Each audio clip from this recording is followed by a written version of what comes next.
I am Ferdinand Marcos, and I am the President of the Republic of the Philippines. I stand today on behalf of 110 million Filipinos.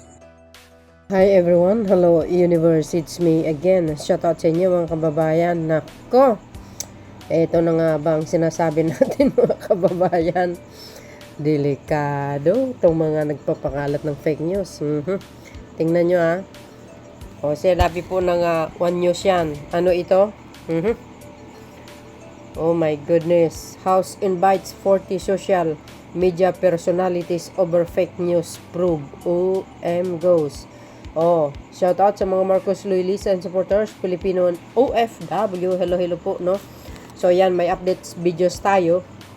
Paalala po lang natin sa pro-government na mga political content creator tulad ko din na mag-ingat po sa mga ipinopost natin. Well, ang mga pro-government naman mga kababayan, legit po ang mga pinopost ng mga yan. Kasama na po ako doon. Ano? Kaya nga hinahamon ko itong mga dilis doon sa korte. Sangkaterba yung papel na dadalhin ko sa mga real source ko. Ano? House invite 40 social media personalities over fake news probe. Oh my goodness. Ito. Basahin po natin kung sino-sino sila. O ayan guys, so inimbitahan ng Tri-Committee ng Kamara de Representantes ang nasa 40 social media personalities sa isasagawang investigasyon kaugnay ng pagpapakalat ng fake news at disinformation sa bansa. Ang panel na binubuo ng House Committee on Public Order and Safety, Public Information at Information and Communication Technology ay magsasagawa ng pagdinig sa Martes, February 4. OM goes. Nako.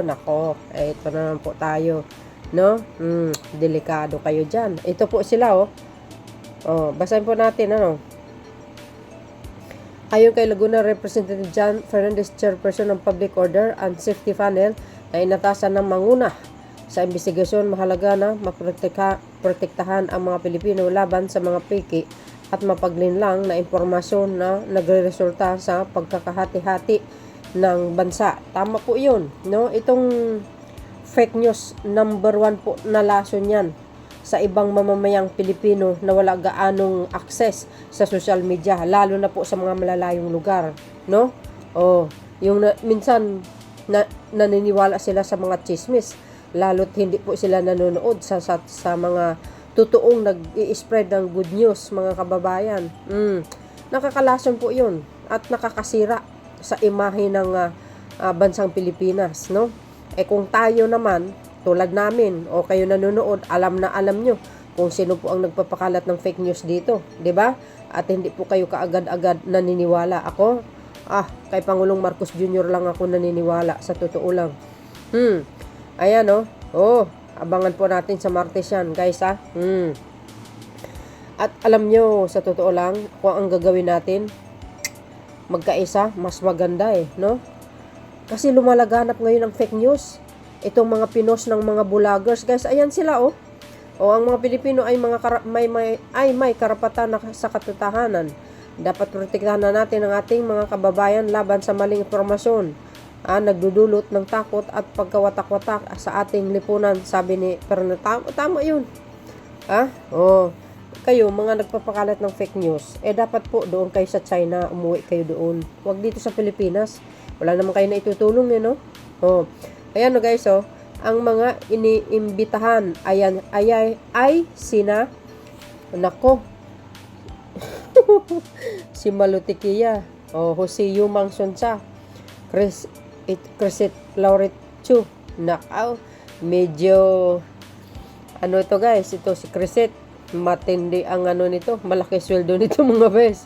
Mark Anthony Lopez, ito mayabang din to So, sabi niya sa wakas daw magharap daw sila ni Congressman Dan Fernandez. Yabang talaga Alan Troy, Sas, yan si Bakla, si Bansot, MJ Kiambao Reyes, Vivian Zapata Rodriguez Agay, Ethel Pineda, Loren Maria, si Badoyto, si Silis, si Banat Bayag, ayan, Alec Distor, Oh, Tiyok Moreno.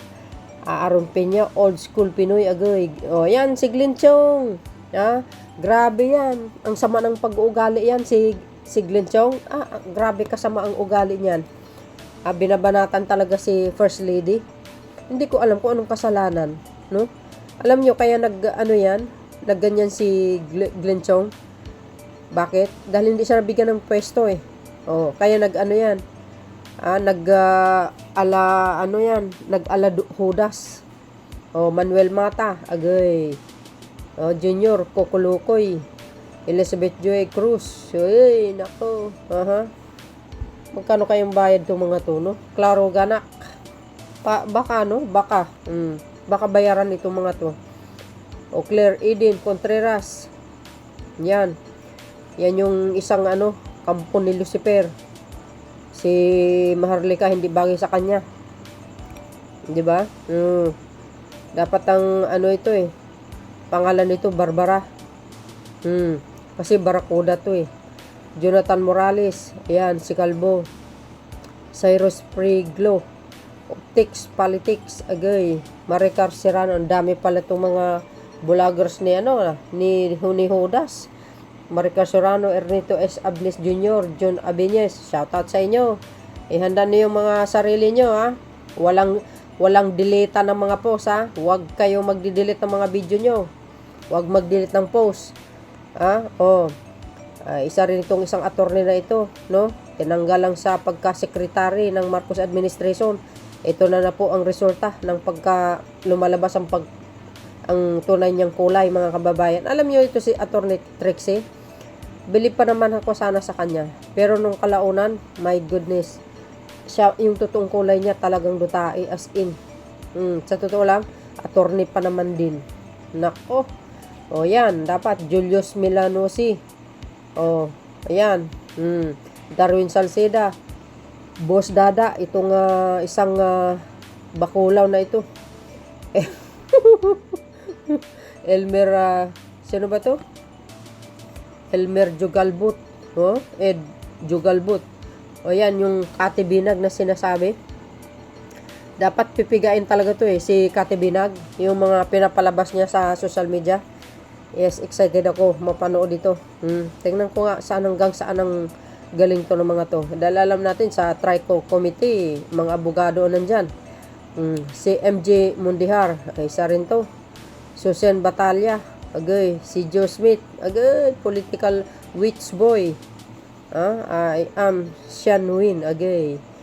Jeffrey G. Cruz, Joe GCCO, ayan.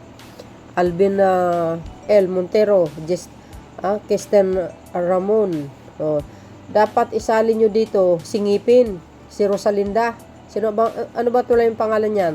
Si Mr. Real TikToker ko, no? Kirsten Ramon. Ayun, kasama nga siya. Dyan Balibalos Tan. Balibalos, pangit ng pala nito eh. Mr. Real Talker nga, singipin yan eh. Si Rosalinda, Edwin Hamura, Reyna Elena, Florenda Espinela, Doki Pebbles, Doki Agay, Dr. Richard Tisoro, Mata, Dr. Richards and Erica Mata, Ahmed, Pangalinawan, Agay, patay kayo ni. Luminous by Trixie and Amid, agay, Ryan, Linggo, Attorney Enzo Recto, Attorney Enzo Recto, agay, Ate Ricky Tumotorgo. Si Attorney Enzo Recto, si ano to yung attorney, bakit nagpapakalat ba? Baka imbita lang ito siya, baka mayroong gustong itanong sa kanya. Si Ros Flores de Rosario, what's up Philippines? Agay, inimbitahan din sa pagdinig ang mga kinatawa ng Google's Meta, Facebook at BT Dance, TikTok, agay. Mga opisyal ng National Bureau of Investigation, NBI, Philippine National Police, PNP at Department of Justice. Maganda to. Para dapat guys, gumawa sila ng batas ng anti-fake news. 'Di ba? Act. Anti-fake news law. 'Di ba? alam nyo, hindi naman masama, mga kababayan, mag-express ka ng iyong saloobin. Pero yung masyadong below the belt, very personal, hindi na po maganda yun. Very unfair na po. Lalo't pa, ang Pangulo ang tinitira nila. Napakawalang galang. O di ba? Saksakan ng kasamaan ng ugali. Nuknukan ng pagkabalasubas na pag-uugali. Mga profesional ang iba. Pero, tingnan nyo, grabe, ang papangit ng pag-uugali. Yan ba ang itinuturo ni Digong sa kanila? Mga Duterte followers yan eh. Sabi po dito guys, ayon kay Fernandez, layunin ng investigasyon na matukoy ang kahinaan ng mga kasulukuyang batas at mga pulisya para sa mga digital platform. Malamang magagalit na naman sila kay kung Speaker Martin Romualdez. Hindi natin hayaang gagamitin ng social media upang ilinlangin ang ating mga kababayan, panahon na upang maipatupad ang mas mahigit na batas upang labanan ng fake news at disinformation, sabi ni Sulun. Dapat lang gumawa kayo ng batas, anti-fake news law, di ba? Ang pagdinig ay ila-live stream sa mga social media account ng Kamara. Yes, ila-live po natin yan. Yan mga kababayan, mga pinagmula ng fake news, 40 social media personalities ipinatawag sa fake news probe. Agay, ayan hindi na natin basahin guys kasi binasa na natin yan. Ano na mga kababayan, anong kapalagayan nyo? Sabi sa inyo di ba? God is good. Gumagawa talaga ng paraan para maimbestigahan itong mga to. Lalo't ang mataas na opisyal ng bansa, mismo Pangulo, putsa. Dapat ginagalang nyo yan. Hinalal po ng taong bayan yan. Kung ayaw nyo sa kanya, kay Pangulong Marcos Jr., wag na kayo magsalita laban sa kanya ng mga masasamang salita.